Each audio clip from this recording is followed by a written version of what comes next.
तो देखो भाई वो खड़ी है अपनी गाड़ी, साफ सुथरी हो गई एकदम बढ़िया। तो देखो भैया गणेश जी और बुद्धा कितने क्यूट लग रहे हैं दोनों साथ में रखे हुए। ये ना भैया बच जाती है, इसकी सिक्योरिटी है ना थोड़ी नेक्स्ट लेवल की कर रखी है, टच करती ही बजने लगती है एकदम। अब भाई मेरे तो ये समझ नहीं आ रही, खड़ी गाड़ी में कभी कोई इंगे से पेल के जावे, कभी कोई इधर से पेल के, सारे हैंडल इन्होंने लाल पीले रंग के कर दिए। देखना नीले पीले हरे गुलाबी सफ़ेद रंग लेने का ये बड़ा घाटा है गाड़ी का। और भाई ये देखो अपनी गाड़ी एकदम साफ़ हो गई बढ़िया से, अंदर बाहर से बेहतरीन। थैंक यू भैया।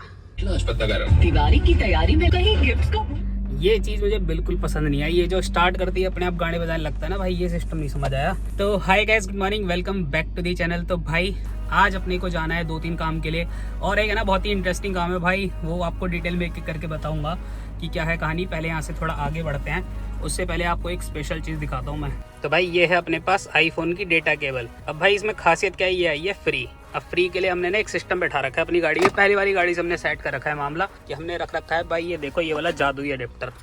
जब कोई हमारे साथ ट्रिप व्रिप पे कहीं जाने की बैठता है ना, और हमारे से गलती से अगर बोल बैठा बंदा कि भाई अपना फोन चार्ज कर लूँ क्या, तो हम कहते हैं भाई हाँ केबल नहीं, हम पे अपनी केबल निकाल ले जरा। जैसे ही भाई अपनी केबल निकालता है बंदा और केबल लगाता है ना, तो ये वाला पॉइंट हमारा इनमें से एक जो है नहीं चलता। तो ऐसी हमारी एक फ्रेंड है हिताक्षी, एक दिन ट्रिप की बात है, तो उसने बोला कि अपना फोन चार्ज करना है। हमने कहा भाई जरूर, शौक से करो शौक से करो। अब किस्मत से लगे उसी वाले पोर्ट में जो चलता नहीं था, तो उसने कह रहा है ये केबल तो खराब हो गई भाई यार, मैं तो इसे फेंक दूं। तो वो गाड़ी में फेंक के ऐसी चली गई, उसने ध्यान नहीं दिया। केबल एकदम ओके की रिपोर्ट है। अब हमने कहा भैया ये तो अब हमारी हो गई, अभी वीडियो देख रही होगी तो भैया केबल तो तेरी अब हमारी हो गई, ये तो वापस नहीं मिलेगी। कितने की ली थी ना, 350-400 रुपए की तो ली थी, कोई बात नहीं, अब तो खराब ही तो हो गई थी तेरी। तो भाई यहाँ पे तो वाला रूल सेट होता है, पाई चीज 500 रुपए की चीज 500 रुपए दे दे और उल्टी ले ले। तो भाई सबसे पहले इसको तो इधर सेट करूँ ताकि हम ब्लॉक कर सके। उसके अलावा आज ये भी टेस्ट हो जाएगा, ये जो फास्ट टैग है ना अपना, ये चल रहा है नहीं चल रहा, क्योंकि ये क्या है कि मैंने कट करके ना ऐसे छोटा कर दिया था, पहले भी आपको ब्लॉग में बताया था। इसको साइडों से एक्स्ट्रा जितना इसका बॉर्डर होता है सब कट कर दिया, क्योंकि मुझे इसे स्पेस सेवर बनाना था। तो इसको जाके अभी चेक कर लेंगे और फिर चलते हैं, फिर आपको बताता हूँ जा कहाँ रहे हैं। तो भाई चलो करते हैं स्टार्ट और बताता हूँ आपको। सबसे पहले जा रहे हैं भाई हम लोग आरटीओ।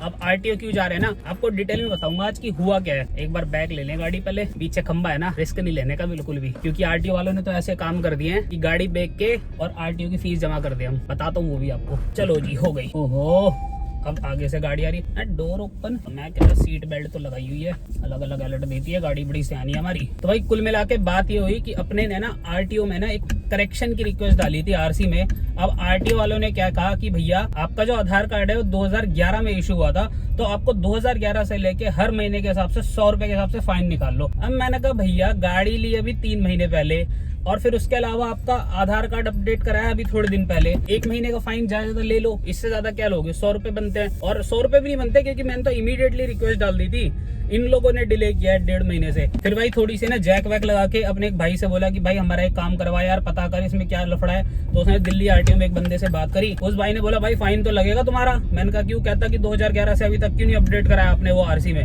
मैंने भाई गाड़ी अब लिए तो भाई कैसे अपडेट करा देंगे, पहले ये तो बता। तो भाई भी कह रहा है कि अच्छा ये चक्कर है। तो मतलब आरटीओ वाले इतने लकीर के फकीर है ना भाई, क्या बोलूं कि मतलब वो सोच रहे हैं कि गाड़ी 2010 या 9 की है, और इस बंदे का आधार कार्ड जो है इशू डेट 2011 की दिखा रहा है, तो भैया सारा फाइन भर दिया अभी तक का। तो मैंने कहा यार गाड़ी तो अभी 3 महीने पहले ली है, 2011 में कैसे अपडेट कराया था और क्या अपडेट कराया था मैं। तो वही सारी चीजें हैं। तो उन्होंने बोला कि भैया इसका कुछ नहीं हो सकता। ऑनलाइन वालों ने हाथ जोड़ लिए, कह रहे हैं कि आपको आरटीओ विजिट करना पड़ेगा। तो मैंने कहा भाई आपके ऑनलाइन होने का क्या फायदा है, और मतलब आप सोच रहे हो 2011 से अभी तक 100 रुपए पर महीने का फाइन के हिसाब से हो गया कि ब्रेजा फेसलिफ्ट बेच दो और जो आरसी में अपडेट है ना वो करा लो। तो भाई सीन इन्होंने ऐसे ही कर दिया ना कि गाड़ी बेचनी पड़ेगी अगर आरसी में अपडेट करानी है तो भाई ये तो थी पहली कहानी। दूसरी कहानी है कि अपने ने जो iPhone 13 pro max, sorry iPhone 11 pro, sorry हमने जो ये आईफोन 13 लिया है ना, इसके लिए भाई कवर लेना है और इस पे टेम्पर लगवाना है। अभी तो ऐसे ही चला रहा हूँ इसे, लेकिन रिस्क बहुत ज्यादा है, और फोन के साथ भाई रिस्क नहीं लेना बनता। उसके अलावा भाई थर्ड काम क्या है, बहुत तगड़ा काम है, दिखाता हूँ आपको, रुक जाओ, ऐसे नहीं पता चलेगा। वो है सबसे बड़ा नुकसान, ये देखो भाई इस पे स्टिकर दिख रहा है, स्टिकर छोड़ो। ओहो एक तो लेह लद्दाख में चल रहे हैं ना, 1 सेकंड रुक जाओ जरा, लेह लद्दाख के रोड ठीक हो गए, यहाँ के नहीं हो रहे। ये दिख रहा है आपको, ये पूरा इसका पीछे का ना क्रैक पड़ा है, ये देखो भाई ये सब इसका क्रैक हो गया सिस्टम, ये गिर गया था जबकि इस पे कवर लग रहा था। ये देखो भाई ये पूरा इसका क्रैक हो गया, बैक पैनल स्टिकर लगा रखा है इसके ऊपर मैंने जस्ट कि जब तक ठीक नहीं हो रहा, जब तक बुरा ना लगे, टूटी हुई चीज़ मुझे अच्छी लगती है, तो तो भाई इसको रिपेयर कराना है, सबसे बड़ा टास्क ये है।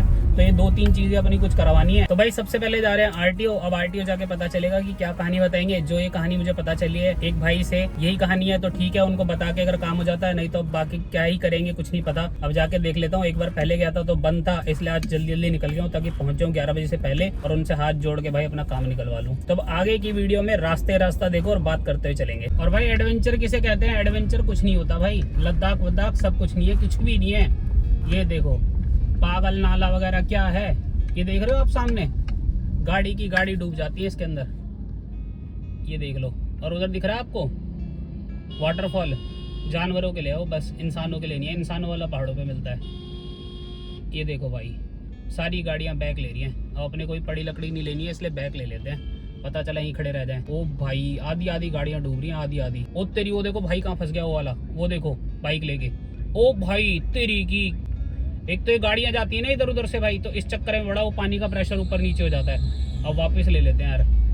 ये देखो लेके तो आ रहे हैं भाई, मैं पुरानी गाड़ी बहुत लाता था इसमें खुदा के, अब सोच रहा हूँ रिस्क ना ही लूँ तो बढ़िया है। तो भाई हमने ले लिया है दूसरा वाला रास्ता, क्योंकि हम तीर को नहीं, तीर हमें ढूंढ लेता है। और भाई सबसे बड़ा काम रह गया यार, सॉरी यार, फास्टैग में दिखाना था ना आपको कि कैसे चल जाता है वायरलेसली। अच्छा रिटर्न आते टाइम दिखा दूंगा, चलो कोई बात नहीं इधर से, लेकिन जाती बार में रह गया। पिछले ब्लॉग में भी इसी कारण रह गया था, मुझे फास्टैग ही चल रहा है नहीं चल रहा। मेरे को खुद को क्यूरियोसिटी है, क्योंकि बहुत जल्द ट्रिप पे जाने वाला हूँ, तो रास्ते में कहीं हाथ पैर ना जोड़ने पड़े कि भैया फास्टैग नहीं चल रहा है। और भाई बताओ, मैंने वो वाली प्रोटेक्शन प्लान भी लिया हुआ है, जिसमें ना अगर इंजन में पानी चला गया तो ठीक करके देंगे।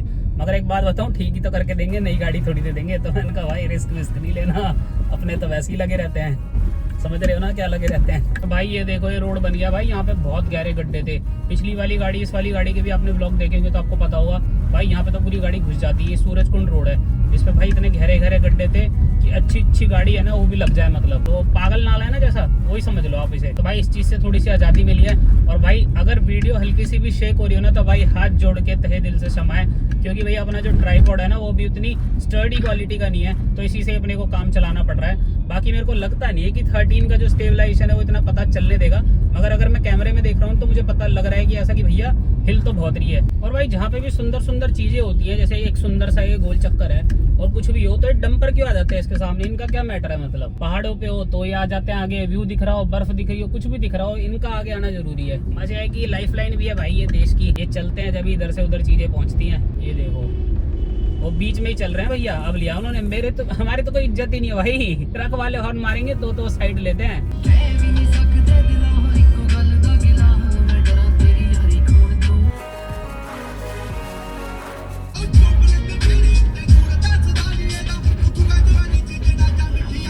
और भाई ये देखो सामने देख लो भाई, क्या दिख रहा है? क्या दिख रहा है? जूम करके दिखाऊं क्या? थोड़ा सा कम करना पड़ेगा। अब दिख रहा है आपको? तो भाई भारत माता की जय। अब बोर्ड हटे तो बस बगल में आ गई भाई। ये देखो, देख के क्या सुकून ही अलग आता है यार। देश में ये जो काम हो रहा है ना, मगर इस काम के लिए तो भाई सच में दिल से मतलब सैल्यूट है। ये बहुत अच्छी चीज कर रही है गवर्नमेंट। और भाई कल ही है ना, मैं एक रील देख रहा था इंस्टाग्राम पे, एक छोटा सा बच्चा था, फ्लैग लेके जा रहा था, अपने झंडे के ऊपर ही है, भारत माता के ऊपर है। तो रील यहाँ पे डाल दूंगा आप लोगों को। उसमें एक छोटी सी गाली है, उस गाली को इग्नोर कर देना यार, ठीक है? उस गाली के अलावा अगर आप उस वीडियो को देखोगे ना, तो वीडियो आपको बहुत ही धांसू लगेगी। मुझे तो मतलब फनी नहीं, मतलब दिल से बहुत अच्छी लगी, इसलिए मैंने सोचा यहाँ पे शेयर करूंगा। तो भाई कमेंट करके बताना आपको कैसा लगा, और भारत माता की जय जरूर लिख के जाना कमेंट सेक्शन में।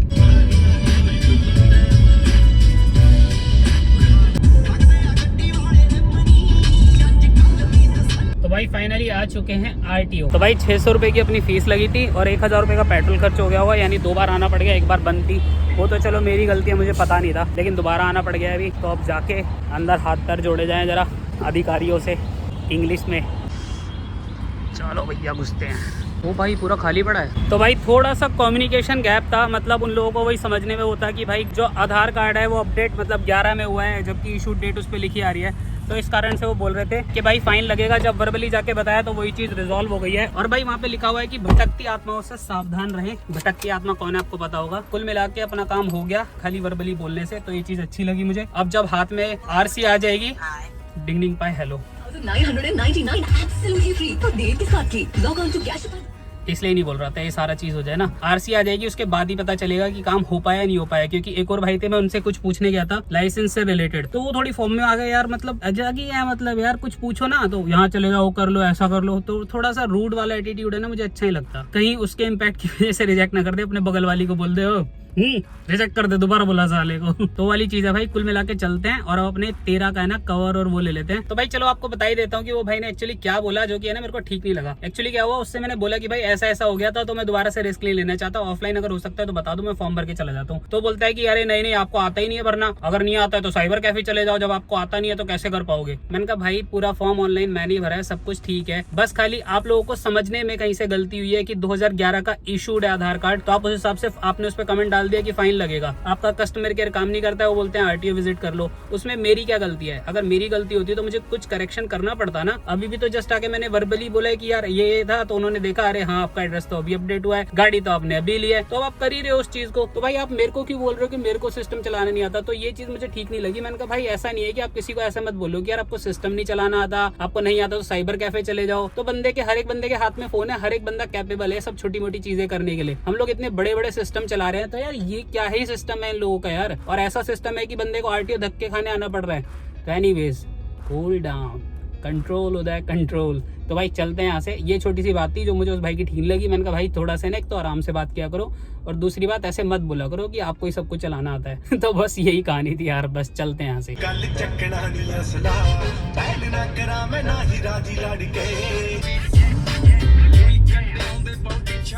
और भाई गाड़ी का माइलेज है ना 16.5 पे आ गया है। इसका कारण ये है कि करीब है ना गाड़ी 150-200 किलोमीटर है ना आपका ट्रैफिक में चली, और ऐसे ट्रैफिक में ना जिसमें गाड़ी है ना मतलब 5 मीटर बढ़ने के लिए ना 5 मिनट ले रही थी। तो नोएडा जब हम गए थे ऐसा ही हुआ था, उसके अलावा 1-2 जगह और चली, और अभी भी दिल्ली के ट्रैफिक में ही चल रही है। तो 16.5 पे आ गया है। तो ठीक है, ऐसे इंक्रीज कर रहा हूँ धीरे धीरे, देखते हैं कितना पहुंचा पाऊंगा, लेकिन मिनिमम इसे 17 तो बचा ही दूंगा फिर भी मैं। सो गाइस कवर की दुकान पे फाइनली आ गए हैं, और भाई ये वाला कवर एक ले लिया अपने ने, क्योंकि एक अपने को अच्छा लग रहा था, इसमें कटा हुआ सेप दिखेगा और ये दिखने में ना अच्छा लग रहा था फोन में लगा के। तो एक तो ये फाइनल कर लिया, एक और लेंगे कोई थोड़ा आगे जाके। तो भाई टेम्पर्ड भी लग गया, और कुछ फाइनली ऐसा दिखता है फोन पीछे से। तो भाई अपने ने एक दुकान पे कवर लिया था और दूसरी दुकान पे आके चेंज कर लिया। भाई बहुत अच्छे थे, भाई ने चेंज करके दे दिया ब्लू कलर में। तो भाई ने बदल दिया, थैंक यू सो मच भाई। पिछली दुकान से लेके आया था और भाई ने बदल दिया। तो भाई अपना दूसरा काम भी हो गया, फोन पे कवर लग गया, टेम्पर्ड लग गया। अब अपन जा रहे हैं अपने OnePlus का ग्लास चेंज कराने के लिए। और भाई आज सुबह सुबह इतना सारा काम कर लिया ना जितना एक इंसान पूरे दिन में कर पाता है। तो भाई बैक ग्लास अभी नहीं लग पाएगा, क्योंकि भाई ने अभी जो अपना एक्वा ग्रीन कलर है वो वाला ग्लास अभी तक मंगवाया ही नहीं है। तो फिर अभी चलते हैं अपने घर, शाम को दोबारा से आना होगा, तो आपसे थोड़ी देर के बाद मिलते हैं। तो भाई यहाँ पे ले लेते हैं थोड़ा सा पेट्रोल, फुल कर दो। 4000 का आएगा मेरे हिसाब से। हाँ रुक गया। और भाई गाड़ी का लंच ब्रेकफास्ट डिनर सब कुछ हो चुका है। बस अब एक चीज का डर है, जिस रास्ते से आए थे ना वहाँ पे पानी भरा हुआ था, वहाँ पे पानी ना भरा हो। मेरे हिसाब से तो मोटर लग गई होगी तो हट गया होगा, बाकी अगर नहीं हुआ तो फिर भाई घूम के जाना पड़ेगा लंबा अपने को। तो भाई एक फॉर्च्यूनर वाले सर थे, उन्होंने बोला कि भाई गाड़ी तो नहीं जाएगी, आप यहाँ से मोड़ लो। तो अपने निकले हैं, थोड़ा सा एक बार मुआयना करके आते हैं, उसके बाद फिर निकलेंगे यहाँ से, अगर निकलने की परिस्थिति हुई, वरना फिर अपने को लंबा घूम के जाना पड़ेगा। भाई गाड़ियाँ तो काफी देर से निकल रही हैं, अब आगे जाके पता चलेगा कि निकल कैसे रही हैं, क्योंकि उन्होंने तो मना कर दिया, लेकिन मुझे तो कहानी ठीक ठाक ही लग रही थी। क्योंकि यहाँ से जो एक पानी निकलता है एक सीवर से, वो रुका हुआ नहीं है भाई, नहीं है। देखते हैं अभी क्या मिलेगा। वैगनर वगैरह सब जा रही है, तो फिर अपन भी आ गए। भाई माहौल तो बहुत ही भयंकर है, बहुत ही ज्यादा। अब गाड़ियाँ तो आ रही है निकल के, मगर वही है कि कोई रुक गया ना तुरंत काम खराब हो जाएगा। तो अपने को ये देख के निकालना है कि आगे कोई गाड़ी ना रुके। ये देखो जैसे बाइक वाले भैया फंस गए थे, इन्होंने इनकी क्रेटा रुकवा दी, इनकी तो हलक में सांस आ गई होगी भाई की। ओ तेरी, ऑटो फंस गया भाई, ऑटो। कहाँ लद्दाख, कहाँ मनाली, कहाँ स्पीति, वो तो अलग एडवेंचर है प्राकृतिक सुंदरता के साथ। यहाँ एनसीआर की गंदगी में भी भाई एडवेंचर मिल जाता है अपने को ना। इसे गंदगी बोलोगे आप, क्योंकि यहाँ कुछ प्रकृति से तो निकल के आ नहीं रहा है। अब देखो ये रिक्शे वाले भैया निकल जाए, फिर ये देखो एक तो लोग है ना हॉर्न मारे जा रहे हैं, मारे जा रहे हैं, मारे जा रहे हैं, समझने को तैयार नहीं है भाई। आगे रिक्शे वाला फंसा हुआ है भाई। ओ तेरी यार, एस क्रॉस वाले को रुकना पड़ गया। और ये सबसे रिस्की कंडीशन होती है, जहाँ पे एक गाड़ी को रुकना पड़ जाए। अब रिक्शा चले जाए तो उसके बाद खींचेंगे अपन नॉन स्टॉप। ट्रैक्शन कर देते हैं ऑफ, क्योंकि ट्रैक्शन कई बार दिक्कत कर देता है ऐसी परिस्थितियों में। ये बाइक वाले भैया बीच में रुक जाओगे, फिर एंड में कहानी खराब हो जाएगी। ओ भाई सेडान ले आए, वाह सर जी वाह। गाड़ी अपनी ना हो तो कोई रिस्क नहीं रहता, एक्चुअली मेन बात तो ये है। चलो भाई जाना तो हमें भी पड़ेगा ही।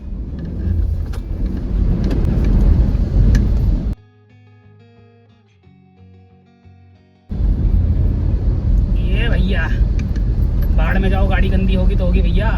गाड़ी के इंजन के साथ कोई खिलवाड़ नहीं, बॉडी के साथ थोड़ा बहुत चल जाएगा। उड़ा दिया भैया, कर दिया पार 1 सेकंडों में। अपनी ये गाड़ी में एक बड़ी खासियत है, एक तो इसका हॉर्न जो आपके मुंह पे ही आके लगता है, दूसरा इसके अंदर जब ये पानी को काटती है ना, ये पानी आपके शीशे पे ही आके लगता है। ऐसा मेरी पहली गाड़ी में बिल्कुल भी नहीं था। देखो भाई, समझदार आदमी पूरी इधर घुसा रखी थी इस भाई ने, पूरी इधर। अभी इसने इधर को करी है, और भाई उधर की ओर से आने का है, दूसरी ओर से। ये जो बीच में डिवाइडर लग रहा है ना, इसके राइट साइड से। लेकिन लोग इतने इम्पेशेंट है, इधर वाली लेफ्ट वाली जगह पूरी खराब कर दी है। मैं आपको दिखा देता हूँ थोड़ा सा एंगल घुमा के। देखो उधर की साइड से गाड़ियाँ निकल रही हैं, लेकिन ये 1-2 है ना चतुर नागरिक, देख लो भाई, ये जा रहे हैं उधर। 1-2 कार्टून आते हैं जो ऐसी हरकतें करते हैं। तो भाई देख लेते हैं गाड़ी कितनी गंदी हुई। व्हाइट कलर है, इतना पता नहीं चलता। ये तो होना ही था, ये तो होना ही था। व्हाइट कलर पता नहीं चलता, जब ये सूख जाएगी ना तो ज़्यादा पता चलेगा। बाकी एलॉय पे भैया कपड़ा मारते नहीं है, तो गंदे ही रहते हैं हमेशा। इसके अलावा ठीक है, सफ़ेद रंग का फ़ायदा है इतना ज़्यादा। ये देखो ऐसे पता चलेगा कितनी गंदी हुई। यहाँ तक पानी आया शीशे तक। सॉरी भैया, मैं नहीं करना चाहता था, मगर मेरे पास कोई रास्ता नहीं था यू टर्न मारने का। तो भाई सुबह से हो गई है शाम और अपने पास नहीं आया कोई और काम। तो भाई इस ब्लॉग को करते हैं यहीं पे एंड। आई होप आपको ये वीडियो अच्छी लगी। वीडियो अच्छी लगी तो वीडियो को लाइक करना, चैनल पर नहीं तो चैनल को सब्सक्राइब करना। मिलते हैं आपसे बहुत जल्द अपनी नेक्स्ट वीडियो में। Till then stay tuned, bye bye.